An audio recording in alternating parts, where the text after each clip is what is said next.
Welcome to The Explainer. Look, if you train naturally and you're really pushing to maximize your results, you've probably noticed that the fitness industry is, well, it's completely flooded with miracle formulas and marketing hype. Am I right? Today, we are cutting through all that noise. We're building a direct, no-nonsense, science-backed guide to the essential supplements you actually need. We are only talking about the stuff with crystal clear, rigorous scientific proof. No fluff, just the cold, hard data.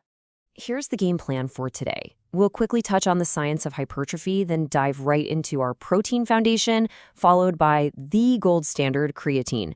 After that, we'll hit our performance engines, caffeine and beta-alanine, look at omega-3s for recovery, and then wrap it all up with a really practical cheat sheet. Let's get right into it. Section 1. The science of hypertrophy. The foundation before supplementation. Because honestly, before we even think about powders or pills, we've got to lay down the foundation. Supplements are just allies, right? They aren't the main players. There's a brilliant quote from a 2014 study by Holmes and his team that perfectly captures the scientific consensus here. Basically, you cannot supplement your way out of a bad training routine. It's just not going to happen. The actual path to muscle growth is progressive overload, proper volume, consistency, and recovery. If you aren't forcing your muscles to adapt in the gym, I don't care how many expensive powders you buy, they're not going to grow. And just to make sure we're on the exact same page, let's quickly define hypertrophy. From a physiological standpoint, muscle growth is just the positive balance between muscle protein synthesis and muscle protein breakdown. It hinges on two big things: mechanical stimulus and nutritional intake. So imagine knocking out a heavy 4x8 bench press at 80 kilos and then backing it up with the right nutrients. That combination is your actual engine for gains. The training breaks the muscle down and the nutrition builds it back up, bigger and stronger. All right, moving on to section 2, protein, the muscle foundation, the real building blocks of the whole operation. If your training is the blueprint and the labor, protein provides the literal bricks. Okay, burn this number into your brain, 1.6 to 2.2 grams. This is your absolute golden rule for daily protein intake, calculated per kilogram of body weight. And this isn't just some random fitness bro guess. This specific range comes from a massive 49-study meta-analysis led by Brad Schoenfeld. It is definitively proven to optimize muscle mass gains during resistance training. Man or woman, beginner or absolute veteran, you've got to hit this target. It's non-negotiable. So how do we practically get there? Well, to really optimize that muscle protein synthesis signal, you'll want to spread this intake over at least 3 meals a day. Say you're a 75-kilo athlete. You need roughly 120 to 165 grams of protein a day. You might toss down 30 grams of whey post-workout simply because it's super convenient if you're running low on your daily total. But don't forget, whole foods like chicken, eggs, and milk are just as effective. Remember, a supplement is literally just a supplement to your actual diet. Next up, Section 3. Creatine, the gold standard. I like to call this the output amplifier. It is, without a doubt, the most validated, deeply tested tool in the entire fitness universe. The data from the Creatine study shows exactly why it holds that title. We are talking about up to 1.37 kilos of pure lean mass advantage in adults who lift just by tossing creatine into the mix.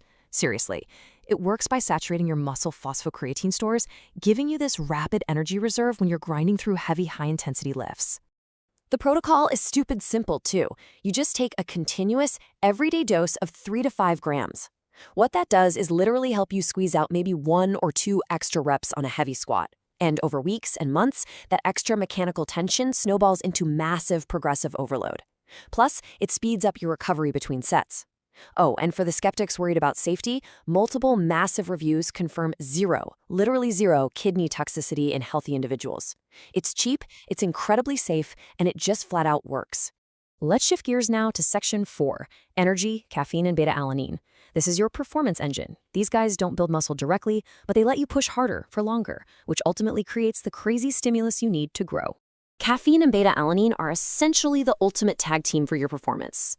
Caffeine, backed by endless meta-analyses, amps up your acute strength and power. Beta-alanine, on the other hand, works on a totally different pathway by delaying fatigue, letting you survive those brutal, high-volume sets. A lot of commercial pre-workouts throw both of these in, but honestly, they usually underdose them and hide behind these shady proprietary blends.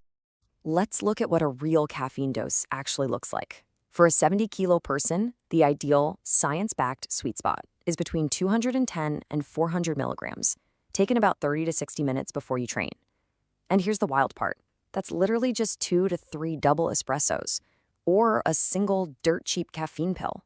You absolutely do not need to drop $50 on a giant tub of neon-glowing pre-workout just to get that power boost for your heavy bench press. Now, beta-alanine is a bit different. You want about 4 to 6 grams of this every day. It builds up your muscle carnosine levels, acting like a shield against that awful burning acid built up in your muscles. It literally delays the burn. So, by ensuring you can actually push through that agonizing 15th rep on the leg press, beta-alanine is indirectly driving hypertrophy. It's making sure you can comfortably hit that critical training volume of 10 to 20 sets per muscle group every week. All right, Section 5, Recovery, the role of omega-3. Think of this as your maintenance crew. You've torn the muscle down, you've flooded it with protein, but now we've got to make sure all that brutal work actually pays off. Recent data actually shows that EPA and DHA, the powerhouse fatty acids in omega-3s, can tangibly potentiate protein synthesis when you pair them with resistance training. Yeah, the effect is definitely smaller than what you'd see from protein or creatine, but a daily dose of 2 to 3 grams of high-quality omega-3 is a fantastic support tool. It brings this modest anti-inflammatory effect that really soothes your joints and kicks off muscle recovery. If you aren't eating a lot of fatty fish, this is an absolute must-have in your daily routine.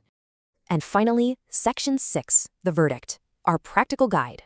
We've gone through the hardcore science, so let's tie it all up into a nice, neat builder's blueprint so you can start using this today. Take a mental screenshot of this right here. This is it, your definitive, evidence-based cheat sheet.